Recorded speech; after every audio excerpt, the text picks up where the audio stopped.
2027 का विधानसभा चुनाव नज़दीक है और ये भी अब कयास लगाए जा रहे हैं कि क्या इस बार चुनाव थोड़ा जल्द होंगे, समय से पहले होंगे। बहरहाल जो भी स्थिति बनती है, इस समय उत्तराखंड में दोनों दल, एक तो सत्ताधारी दल बीजेपी और सामने कांग्रेस, अपने तमाम जो दावेदार हैं उनके साथ चुनाव में पूरी ताकत के साथ इस समय राजनीतिक दल दिखाई दे रहे हैं। इस बीच अलग अलग विधानसभाओं में भी नए नए दावेदार भी निकल रहे हैं। कुछ ऐसे हैं जो बाय डिफ़ॉल्ट दावेदार होते हैं। और क्या आने वाले समय में बीजेपी तीसरी बार हैट्रिक लगाने जा रही है? क्योंकि बीजेपी संगठन का दावा है, सरकार का दावा है कि दोबारा सरकार बीजेपी की बनने जा रही है और उसमें बड़े नेता, बड़े चेहरे और जो जनाधार वाले नेता हैं उनकी आवश्यकता पड़ेगी। और आज एक ऐसे ही नेता हमारे साथ मौजूद हैं, दिनेश अग्रवाल। किसी परिचय के मोहताज नहीं हैं, पूर्व कैबिनेट मंत्री रहे हैं और इसके अलावा इस वक्त बेहद अहम जिम्मेदारी इनके पास है। मुख्यमंत्री के सलाहकार होते हैं सेतु आयोग में। एक बहुत बड़ा उत्तराखंड में आर्थिक गेम चेंजर के लिए ये आयोग बनाया गया है और उसमें बतौर सलाहकार मुख्यमंत्री के साथ काम कर रहे हैं। दिनेश अग्रवाल हमारे साथ हैं। सर, आपका बहुत स्वागत। धन्यवाद, बहुत धन्यवाद। तो अब चुनाव है सर सामने और आपका तो लंबा अनुभव रहा है। बीजेपी आपके सफ़ेद बाल इनका यूज कर पा रही है? देखिए, ऐसा है, मेरा एक उद्देश्य है। मैं 55 साल कांग्रेस में रहा और मैंने अपनी क्षमता, अपनी ईमानदारी और जो एक व्यक्ति का कर्तव्य होता है, चाहे संगठन के रूप में मैंने देहरादून और जिले में दोनों प्रभार संभाले, शहर का भी, जिले का भी, और एक विधायक के रूप में 15 साल का जो कार्यकाल मेरा रहा। मुझे आज भी बहुत संतोष होता है कि मैंने 15 साल में एक विधायक के रूप में जो मेरा दायित्व और कर्तव्य था उसका मैंने सही तरीके से निर्वहन किया और उसका बहुत भरपूर प्यार मुझको जनता ने दिया है। आज भी मैं कहीं भी निकलता हूं तो लोग बहुत ही आदर और सत्कार के साथ मुझको मिलते हैं। चुनाव के 2017 के और 22 के परिणाम हमारे अनुकूल नहीं रहे, उसके बहुत सारे कारण हैं। आज उसकी विवेचना करना ठीक नहीं है। उसमें किसकी क्या कमी थी, हमारी क्या कमी थी, किसकी कहाँ क्या चूक हो गई कि जिसकी वजह से ये 17 और 22 के जो परिणाम थे वो खिलाफ गए। मैंने 2024 तक बड़े मनोयोग से कांग्रेस पार्टी के साथ रहकर किसी भी परिस्थिति में कांग्रेस पार्टी के साथ ही में रहा और मैंने अपना जो दायित्व मेरा मुझे मिलता था या जो मैं कर सकता था वो मैं करता था। 2024 में मुझे लगा कि कुछ चीज़ें ठीक नहीं हो रही। उसमें मेरा व्यक्तिगत स्वार्थ भी नहीं था कि मैं कहीं पर क्लेमेंट था और मुझे नहीं मिल रहा था तो इसलिए मैं बिदक के चला गया, मेरा कुछ नहीं था।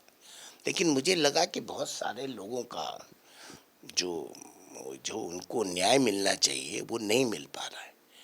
कुछ लोगों तक सिमट के हमारा पार्टी और संगठन होता जा रहा है। कुछ एक परिवार विशेष में सारा संगठन सिमट गया है। राष्ट्रीय नेतृत्व की कमी हो गई है, प्रदेश में नेतृत्व की कमी हो गई है। तो एक व्यक्ति जो बहुत लंबे समय तक राजनीति से, समाज सेवा से जुड़ा रहा हो, वो उसके लिए बड़ी वेदना होती है कि जब वो एक पार्टी जिसके साथ वो बहुत लंबे समय तक रहा हो उसको छोड़े।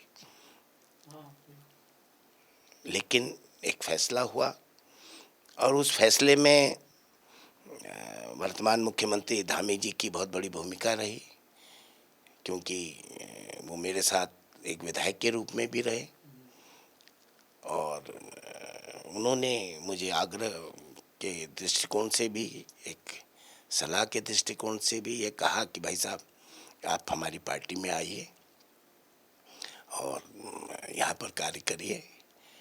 त्रिवेंद्र जी ने भी कहा मुझसे, उनका भी फ़ोन आया। उनका तो हालांकि चुनाव ही था 2024 का, तो पर फिर भी मैंने विचार किया, अपने मित्रों से भी विचार किया और मैंने कहा कि ठीक है और मैं बीजेपी को ज्वाइन करता हूँ। मैंने बीजेपी ज्वाइन की और बिना किसी लालच के, बिना किसी उद्देश्य के कि मुझे कल मैं वहाँ जाऊँगा तो मुझे ये प्राप्त हो जाएगा, ये मेरा कोई उद्देश्य नहीं था। और आज भी बहुत समय रहा, हमारे बहुत सारे मित्र कहते थे ये चले गए ने कुर्सी भी नहीं मिल रही है। हाँ, लोग कहते थे आप जब नीचे बैठे हैं और आपसे जूनियर, बेहद जूनियर, आपके सामने तो बच्चे हैं बीजेपी के, वो पदाधिकारी हैं, लेकिन एक पार्टी डेकोरम है, वो ऊपर बैठे रह रहे हैं और आप नीचे। लेकिन सवाल इसका नहीं है, तो इसलिए मेरे मन में कभी पाने का भाव नहीं था और न मैंने कभी चाहा कि मुख्यमंत्री जी ने कहा कि बहुत ज़्यादा समय हो गया, मैं बहुत समय से आपको अपने साथ कार्य करवाना चाहता था, कार्य रूप में देखना चाहता था, तो उन्होंने एक जिम्मेदारी दी है। तो मैंने कहा कि मैं भाई कोई राज्य मंत्री नहीं बनना चाहता, न मेरा स्टेटस है राज्य मंत्री बनने का, मैं कैबिनेट मिनिस्टर रह चुका हूँ। तो एक सलाहकार के रूप में, मुख्यमंत्री के एक सलाहकार के रूप में अपने में एक अच्छा अनुभव है, तो इसीलिए मैंने इस पद को जो है स्वीकार किया। बस एक यही पद बचता था आपके लिए, फिर अगर बाकी तो आप फिर तो मैंने इसीलिए इसको स्वीकार किया। बाकी दायित्व के तो बहुत सारे पद मुझको मिल सकते थे, वो मैंने कभी न चाहत की न मेरे मन में इच्छा थी कि मैं उनको स्वीकार करूं। आज मेरा एक ही उद्देश्य है कि जिस तरह मैंने अपने जीवन में पहले ईमानदारी और कर्मठता से जहाँ मैं रहा, मैंने कार्य किया, आज मैं जिस दल में हूँ उसके लिए उसी शिद्दत के साथ, उसी ईमानदारी के साथ, उसी कर्तव्य परायणता के साथ मैं उस दल के लिए काम करूं। और चाहे देहरादून हो, चाहे हरिद्वार हो, चाहे उधम सिंह नगर हो, चाहे और कहीं पर भी मेरी जो आवश्यकता, जिम्मेदारी या मेरा कहीं पर भी कोई सहयोग पार्टी को मिल सकता होगा तो मैं जरूर करूँगा। और चाहूँगा कि निश्चित रूप से, कोई ढीलमिल रूप से नहीं, निश्चित रूप से भारतीय जनता पार्टी तीसरी बार उत्तराखंड में सत्ता में आए और लोगों के सेवा करने का जो मनोभाव होना चाहिए पार्टी में, उसके तहत कार्य संपन्न हो। और हम उत्तराखंड को, जिसकी हमने परिकल्पना की थी, जिसके लिए हमने कितनी बार आंदोलन किया था, कितना बड़ा आंदोलन किया था, मुझे आज भी याद है जब नरसिम्हा राव जी पौड़ी के अंदर बहुगुणा जी की मूर्ति का अनावरण करने आए एज ए प्राइम मिनिस्टर, तो मैं उस समय कांग्रेस का जिला अध्यक्ष था। मैंने एक मेमोरेंडम उनको दिया और कहा कि आप शीघ्र पर्वतीय राज्य की घोषणा करें। वो मेरा जो ज्ञापन था वो आज भी घात संस्था की किताब में छपा हुआ है। हाँ, पुराना वाला, उसका जिक्र मैंने किया। तो वो आप देखिए कि उस समय क्या मिलता था, कोई उससे कुछ मुझे कहीं पे राज्यसभा तो मिल नहीं रही थी, मन में भाव था। मसूरी कांड हुआ तो मैं सबसे पहले पहुंचने वाला व्यक्ति था। जब मुजफ्फरनगर कांड हुआ, मैं 2 अक्टूबर को एक प्रोग्राम में निरंजनपुर था, तो सुबह ही मुझे वहाँ ज्ञात हुआ, तो मैं तुरंत अपनी गाड़ी से स्वयं चला के, मेरे पास मारुति गाड़ी होती थी, मैं रामपुर तिराहे पहुँच गया। भाव था। चाहे उस समय बहुत सारे लोग जो मसूरी कांड में बंद हुए थे, बहुत सारे कलम सिंह जी और दूसरे तीसरे बीजेपी के बहुत बड़े बड़े उस समय के नेता थे, उन सबकी पैरवी में मैं खड़ा हुआ। तो भाव था कि एक राज्य बने और राज्य ऐसा बने कि जिससे हम अपने राज्य में अपना बैठ के यहाँ की नीति निर्धारण करें और इसको आगे बढ़ाएं। और मुझे ये जिस समय 2002 का चुनाव में जीता, तो लोगों ने स्वाभाविक रूप से पूछा क्या होगा। मैंने कहा भाई यहाँ पे जो है हरीश रावत जी हमारे अध्यक्ष थे, मैंने कहा स्वाभाविक रूप से उनका भी क्लेम बनता है कि वो मुख्यमंत्री की दौड़ में रहे। आज तक क्लेम बनता है। लेकिन जब मैं दिल्ली पहुंचा तो मुझे वहाँ बताया गया कि आदरणीय सोनिया जी ने तिवारी जी के नाम का फैसला कर लिया है और तिवारी जी उत्तराखंड के मुख्यमंत्री बन के जा रहे। तिवारी जी आए यहाँ और मैं ऐसा महसूस करता हूं कि तिवारी जी ने अनेक झंझावतों के बावजूद जो उनके समक्ष खड़े किए गए, उत्तराखंड राज्य की नींव को डालने का काम किया है। कोई माने ना माने उससे मुझे कोई फर्क नहीं पड़ता। मुझे उनके साथ भी काम करने का मौका मिला। मैं मंडी परिषद का चेयरमैन रहा हूँ, क्योंकि कुछ कारणों से मेरा दिल्ली में कुछ मित्रों ने मेरा राज्य मंत्री से नाम कटवा दिया था, लेकिन मुझे उसका कोई अफसोस नहीं है। मुझे बाद में काम करने का मौका मिला और दो चुनाव में उत्तराखंड के बहुत ही वरिष्ठतम नेता आदरणीय नित्यानंद स्वामी जी के विरुद्ध जीता। वो भी जनता का बहुत बड़ा आशीर्वाद था। नित्यानंद जी निश्चित रूप से उत्तराखंड के उन नेताओं में से एक थे जिनका बहुत लंबा राजनीतिक संघर्ष का काल रहा है। बहुत अच्छे। और मैं आपको बताऊं कि मैं बार एसोसिएशन में 10 साल पदाधिकारी रहा हूं। नित्यानंद जी हमेशा मुझे वोट देने आते थे लखनऊ से, हमेशा। तब पार्टी ने मुझे लड़ाया, तो वो भी एक कहानी है कि मैं मसूरी छोड़ के जो है वो धर्मपुर, मतलब उस समय लक्ष्मण चौक थी, तो मुझे वहाँ पर पार्टी ने आदेशित किया कि आप यहाँ लड़िए। मैं लड़ा और जनता के आशीर्वाद से जो है, क्योंकि मैं 93-96 में देहरादून से एमएलए का चुनाव लड़ चुका था, तो उसका भी मुझे लाभ मिला।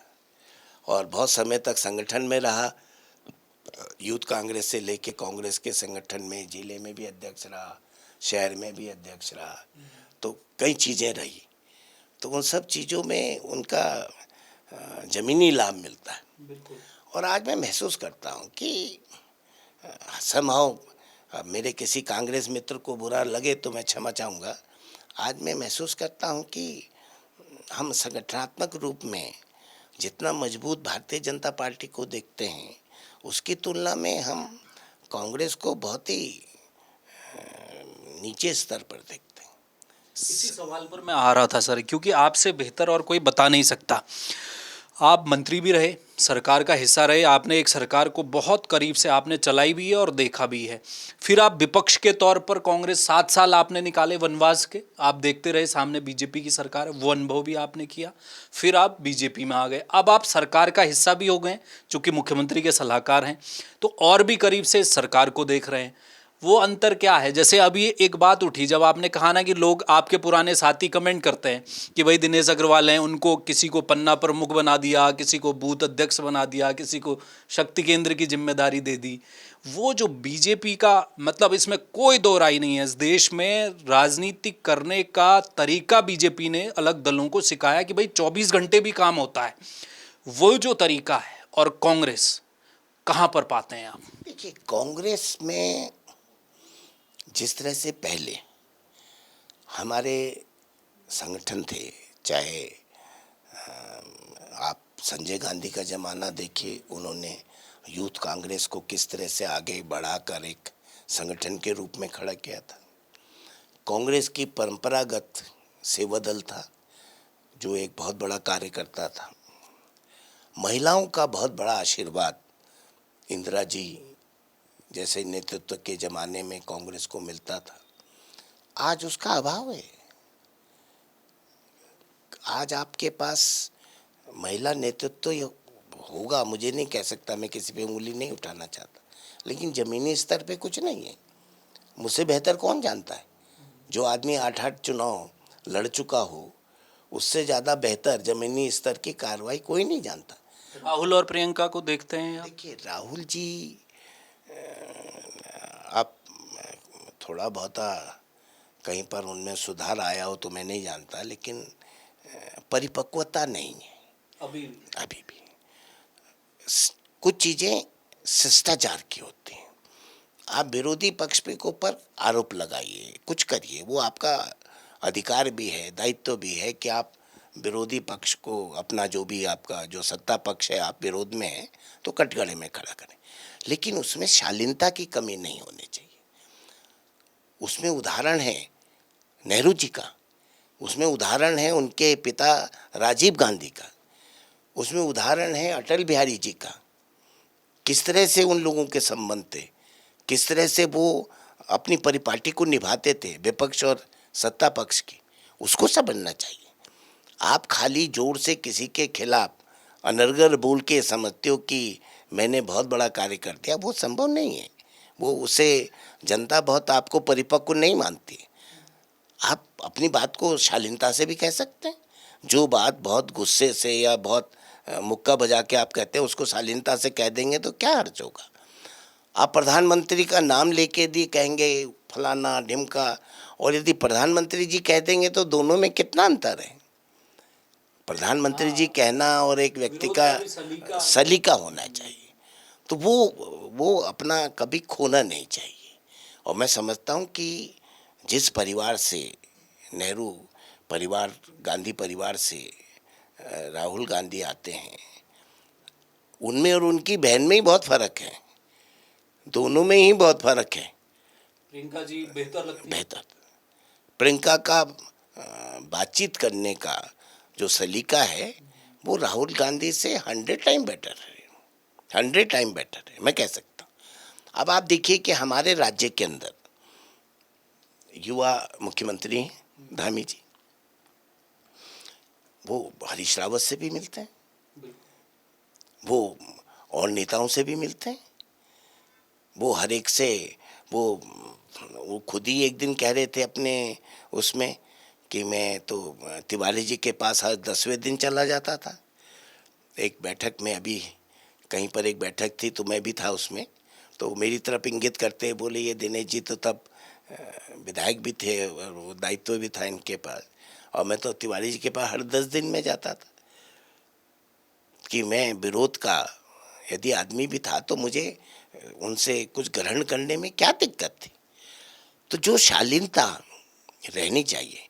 और मैं बहुत प्रभावित हूँ इस बात से कि युवा मुख्यमंत्री मोबाइल मुख्यमंत्री हैं। वो सुबह से शाम तक कहीं न कहीं पर अपने कार्यक्रम लगा के रखते हैं, जनता के बीच में जाने का प्रयास करते हैं, जनता के बीच में जाके उसको समझने का प्रयास करते हैं। ये बहुत बड़ी बात है। और उसमें कहीं उनका, अब वो लोग कहते हैं साहब ये तो थूक जिहाद, लव जिहाद, फलाने जिहाद, डेमोग्राफी, जो चीज़ें मुख्यमंत्री को नजर आएंगी उनके बारे में मुख्यमंत्री चर्चा नहीं करेंगे तो कौन करेगा। और आपको लगता है कि ये इससे कुछ समाज के अंदर कुछ वो हो रहा है तो आप लाइए ना सामने, क्या दिक्कत है। यदि ठीक नहीं हो रहा है तो उसको परिलक्षित करिए, उसको सामने दिखाइए कि ये ठीक नहीं हो रहा है। आप किस लिए? आप भी तो आईना दिखाने के लिए हैं। लोग तो कहते हैं ना कि अपने सामने किसी को रखिए जो आपको आईना दिखाता रहे। निंदक नीरे राखी। तो आप क्यों नहीं करते? आप अपने में अपना सिर नहीं जोड़ के बैठ सकते 6 आदमी, तो आप क्या भला करेंगे प्रदेश का। खाली आप इस बात से कि साहब इनकम्बेंसी होगी और कल ये हो जाएगा और हवा चलेगी और हम सत्ता में आ जाएंगे। अरे भाई, आपके पास कहना नहीं चाहिए, कैंडिडेट्स नहीं है जो ढंग से चुनाव लड़ने के बारे में सोच भी सकें। कभी कभी ऐसे नाम आते हैं जिनको हम एक साधारण नागरिक की तरह भी देखें तो हंसी आती है मन में। कि मैं ये नहीं कहता हर आदमी का अपना एम होता है कि भाई मैं भी चुनाव लड़ूं, मैं भी राजनेता बनूं, मैं भी विधायक बनूं, मैं भी मंत्री बनूं, लेकिन लगता है कि क्या ये पार पा पाएंगे। खाली आप ये सोच के कि साहब कोई भाजपा के खिलाफ हवा चलेगी और हम सत्ता में आ जाएंगे, हम करें न करें कुछ, हम चले जाएं 150-200 वर्कर इकट्ठे हो जाएं। आज सोशल मीडिया का ज़माना है, 4 मीडिया वाले हमारी बात कवर कर लें, हम 2 बात ज़रा जोर से बोल दें तो ज़रा जोर से प्रसारित हो जाए, बस हो गया हमारा काम। अरे भैया, किसी मकान को बनाने के लिए जब तक उसकी नींव मजबूत नहीं होगी आप उस पर इमारत नहीं खड़ी कर पाओगे, नहीं खड़ी कर पाओगे। आपने इतने दिन से, आप देखिए जिस पार्टी की मतलब कहना नहीं चाहिए, उनका आंतरिक मामला है। वो चाहे सारी जिंदगी न बनाए कार्यकाल नहीं, ये तो उनका मामला है। लेकिन लोग सवाल तो करते हैं ना, लोग सवाल तो करते हैं कि बार बार आप बैगिंग कर रहे हो। अरे आपको 10 की बनानी, 20 की बनानी, 50 की बनानी, 100 की बनानी, नहीं बनानी, उसका मैसेज तो दो। एक हफ्ते में बनाएंगे, अभी अप्रूवल लेंगे, अभी विचार विमर्श हो रहा है। कमाल है साहब। भारतीय जनता पार्टी का अध्यक्ष बनता है, 5 दिन में 10 दिन में उसकी कार्यकारिणी बन जाती है, कोई दिक्कत नहीं। उनकी जिले की कार्यकारिणी बन जाती है। उनका उनका एक सेटअप है, काम करने का एक तरीका है, वो सीखना चाहिए। कोई बुराई नहीं है, हम जाते हैं। हो सकता है कि हमें जो भाजपा संगठन के लोग हैं वो उतनी तरजीह ना दें, तो हमें क्यों बुरा मानना। भाई उनका अपना एक सेटअप है, उनका एक अपना प्रोटोकॉल है, हमारा एक अपना दृष्टिकोण है। आपसे पूर्व कांग्रेसी हैं आप, इसके इस नज़र से तो नहीं देखा जाता वो लोग जो कांग्रेस से बीजेपी में आए, लेकिन यहाँ तो मुख्यमंत्री बनाए गए हैं भाई। आप देखिए असम में। आप मेरी बात नहीं समझे। कांग्रेस के इतने लोग देश से लेके प्रदेश में, प्रदेश से लेके जिलों में, मैं समझता हूँ कि वो शायद उनके मन में एक ही उद्देश्य रहा होगा कि हम भारतीय जनता पार्टी में जा रहे हैं तो 99 को 100 करने के लिए जा रहे हैं, ये भाव से वो लोग गए हैं। तो इसलिए मैं समझता हूँ कि और भाजपा ने भी चाहे देश से लेकर, आज आप माधवराव सिंधिया है ना मिनिस्टर, आज बहुत सारे लोग हैं जो मिनिस्टर हैं, जो हेमंत बिस्वा चीफ मिनिस्टर हैं। तो ऐसा नहीं है। आप शुभेंदु अधिकारी कहाँ थे, कांग्रेस में थे ना। शुभेंदु अधिकारी तो एक जमाने में कांग्रेस में थे, ममता के साथ भी थे। मैं ये कह रहा हूँ कांग्रेस में भी थे, बिल्कुल। फिर ममता जी के साथ गए। तो ऐसा नहीं है, जिसकी उपयोगिता जहाँ होती है उसका लाभ वहाँ लिया जाता है। आधे से ज्यादा उनका तो डीएनए कांग्रेस का ही है इस देश में। मेरा मतलब यह है कि कांग्रेस ने पौधारोपण किया था, उसकी शाखाओं से बहुत सारे फल निकले थे जो देश के विभिन्न कामों में लगे, अलग अलग जगह पे काम किया। तो इसलिए जी। वो एक अलग बात है। लेकिन मैं ऐसा महसूस करता हूँ कि हमारा आज प्रथम उद्देश्य ये है, समय कम है। जैसा आपने कहा कि चुनाव पहले भी हो सकते हैं, पर मेरा मत सोचना तो ये है कि हमेशा फरवरी में चुनाव होते रहे हैं, तो हो सकता है जनगणना की वजह से या किसी की वजह से थोड़ा टाइम आगे पीछे हो जाए, लेकिन बहुत अर्ली भी चुनाव की संभावना नहीं है, ऐसा मेरा व्यक्तिगत मानना है। मेरा कोई सरकारी पक्ष नहीं है इसमें, मेरा ना कोई ज्ञान है इस बात से, लेकिन मेरा व्यक्तिगत मानना है। और मेरा ऐसा मानना है कि राज्य में केंद्र ने अपना आशीर्वाद पूरा दिया हुआ है। एक चीज़ एक दिन में फल फूल नहीं जाती, आप मल्टी चीज़ें होती हैं। आज देखिए कि ऑल वेदर रोड्स हैं, रेलवे कनेक्टिविटी है, विशेष सहायता है, कई चीज़ें हैं। ऐसा नहीं कि वो पूर्ण हो गई, ये हमारा बराबर प्रयास रहना चाहिए। मैं नियोजन में पहले मंत्री भी रहा हूँ, और आज मैं ये कहना चाहता हूँ कि नियोजन एक ऐसी जगह है जहाँ से हम बराबर राज्य के भविष्य की परिकल्पना करते हैं कि हमारे भविष्य में हमारे बजट का स्वरूप क्या होगा। आज हमारा बजट यदि 1 रुपये का है तो कल हम उसे 5 रुपये तक कैसे ले जाएं, किस तरह योजनाओं का प्रारूप बनाएं, किस तरह से उसको हम ठीक करें, तो उसको आगे बढ़ाने का काम हमको करना। और मैं ऐसा महसूस करता हूँ, इसमें कोई दो राय नहीं, ना इसमें कोई किसी की बड़ाई की बात है कि हमारा नौजवान मुख्यमंत्री निश्चित रूप से उसके मन में भाव है जो मैं महसूस करता हूँ। मैं किसी दूसरे का ठेका नहीं ले सकता, ना भाजपा के लोगों का ना कांग्रेस के लोगों का, लेकिन ये दिनेश अग्रवाल का व्यक्तिगत भाव है कि मैं उनसे इस बात से इम्प्रेस हूँ। मोदी जी क्यों इस देश के अंदर ब्रांड बन गए। लोग कहते हैं मोदी लहर में जीत गए, लहर भी तो तभी बनती है जब आप कुछ करेंगे, आपका कुछ प्रभाव होगा, ऐसे तो लहर बनती नहीं। एक ज़माने में रही लहर, कांग्रेस में भी लहर रही, कभी इंदिरा जी की लहर रही, बांग्लादेश की वॉर हुई, उसके बाद अटल जी ने उनके लिए जो भी टिप्पणी की मैं उस पर नहीं जाना चाहता, लेकिन टिप्पणियाँ हुई, उनको जो भी संज्ञा दी गई हाउस के अंदर। तो इसलिए हर एक पार्टी के नेतृत्व की लहर होती है। तो आज लहर है, यदि हम कहते हैं मोदी लहर है, तो मोदी लहर में कहीं ना कहीं पे उनका योगदान है ना, तभी तो ये लहर है, नहीं तो क्यों लहर होती। तो इसलिए देश में और प्रदेश में जिस तरह से सामंजस्य है वो जरूरी है। क्यों डबल इंजन की सरकार लोग कहते हैं। मुख्यमंत्री पुष्कर सिंह धामी के चेहरे पर चुनाव लड़ेगी बीजेपी, अब सब लोग एकजुट हैं, ये बात अब हो चुकी है, इसी लाइन पर आगे बढ़ रही है क्या? बिल्कुल निश्चित रूप से, मुझे तो कहीं पर विरोधाभास नजर नहीं आता।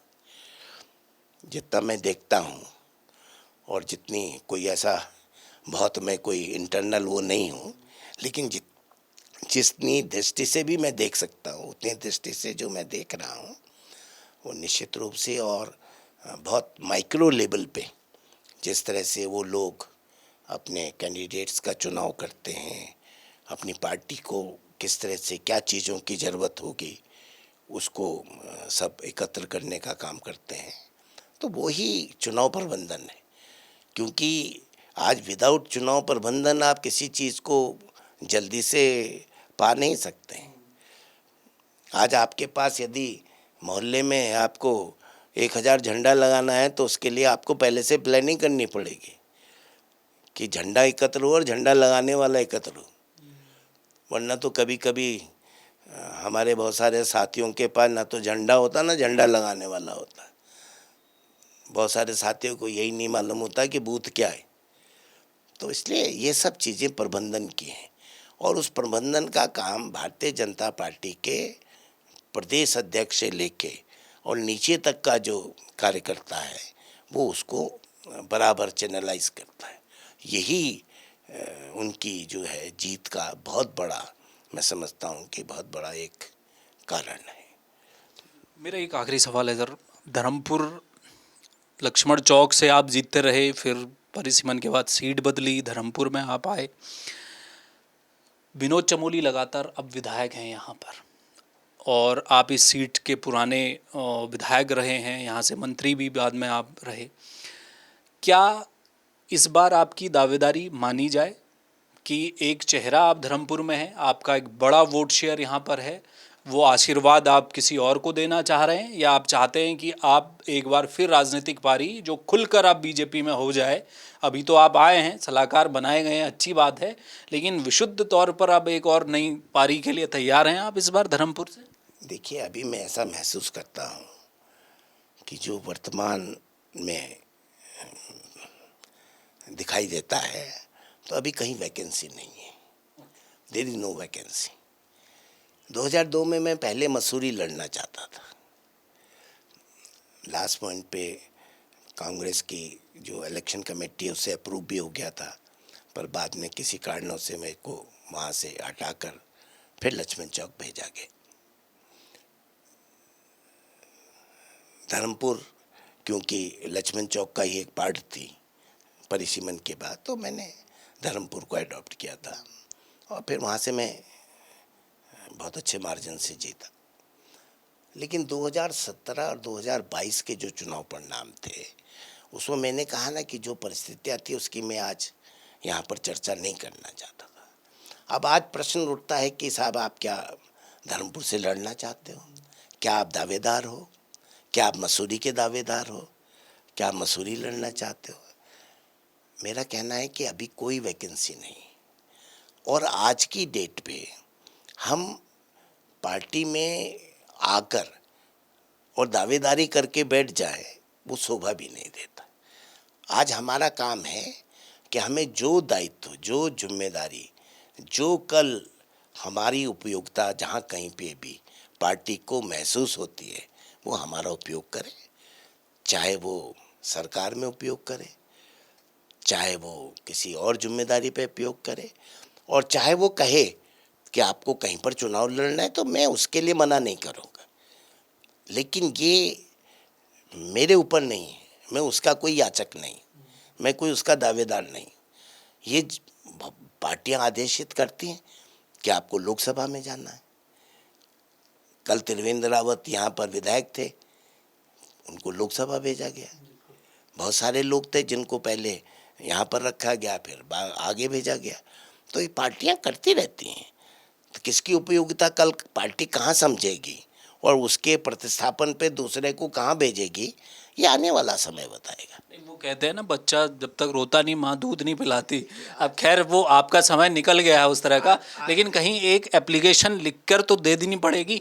बीजेपी का सर इंटरनल लोकतंत्र ये कहता है कि एक सीट पर 3 पैनल में 3 लोगों के नाम जा सकते हैं। आपको कहना तो पड़ेगा। आप मेरी बात समझिए, न मेरी ये आदत है और न इसकी कोई गुंजाइश है। मैंने आपसे कहा कि भारतीय जनता पार्टी का काम करने का अपना तरीका है, उनका सर्वे कराने का अपना तरीका है, उनका संभावनाएं टटोलने का अपना तरीका है। तो उस तरीके में यदि कहीं मेरी उपयोगिता होगी तो वो जाने, और वहाँ मेरा उपयोग वो करना चाहेंगे तो मैं तैयार हूँ, मैंने कहा। लेकिन मैं स्वयं में कहीं पर अर्जी लिख के अपने से पहल नहीं करने की मेरी ना कोई इच्छा है और ना मेरी कोई संभावना है। मैं टोटल समर्पित हूँ पार्टी के लिए, पार्टी के आदेशों के लिए। बहुत शुक्रिया सर, धन्यवाद। तो ये थे दिनेश अग्रवाल। देखिए, कांग्रेस के बाद बीजेपी में गए हैं और इस समय मुख्यमंत्री के सलाहकार भी हैं। चुनाव सामने है तो बातचीत तो होगी। धर्मपुर पुरानी सीट रही है तो सवाल उस पर भी उठेंगे। लोग कयास लगाते हैं कि एक बड़े नेता, अनुभवी नेता यहाँ मौजूद हैं, तो क्या वो चुनाव लड़ेंगे या मसूरी से लड़ेंगे। दिनेश अग्रवाल कह रहे हैं कि अब वो वक्त निकल चुका है। बीजेपी में वो है, वहाँ की कार्यप्रणाली अलग तरीके से काम करती है। जहाँ जिसकी जो महसूस की जाएगी ज़रूरत, वहाँ पार्टी भेजती है। अब वो चुनाव लड़ा लें मसूरी बीजेपी से, दिनेश अग्रवाल तैयार हैं। अगर धर्मपुर से चुनाव लड़ने को कहा जाएगा तो दिनेश अग्रवाल तैयार हैं। अगर दिनेश अग्रवाल को राज्यसभा भेज दें तो भी तैयार हैं, लोकसभा लड़वा लीजिए। लेकिन उन्होंने एक बात साफ कर दी है कि 2027 के चुनाव में युवा मुख्यमंत्री हैं पुष्कर सिंह धामी, उनके चेहरे पर पार्टी उसी लाइन पर काम कर रही है और लगातार तीसरी बार उत्तराखंड में वो सरकार बनाने जा रहे हैं। और अपने पुराने साथियों को भी सलीके से, उस अंदाज से बिलो द बेल्ट कभी नहीं जाते। पुराने नेता हैं, लेकिन इशारों में बता दिया है कि दूसरी तरफ जो पुरानी पार्टी है वहाँ कलह बहुत है, वहाँ गुटबाजी बहुत है, उससे कांग्रेस उबर नहीं पा रही। ये बड़ा उन्होंने सवाल सामने के लिए भी उठाया है। कैमरामैन मयूर उपाध्याय के साथ हेमभट्ट, जय भारत टीवी। आप देख रहे हैं जय भारत टीवी।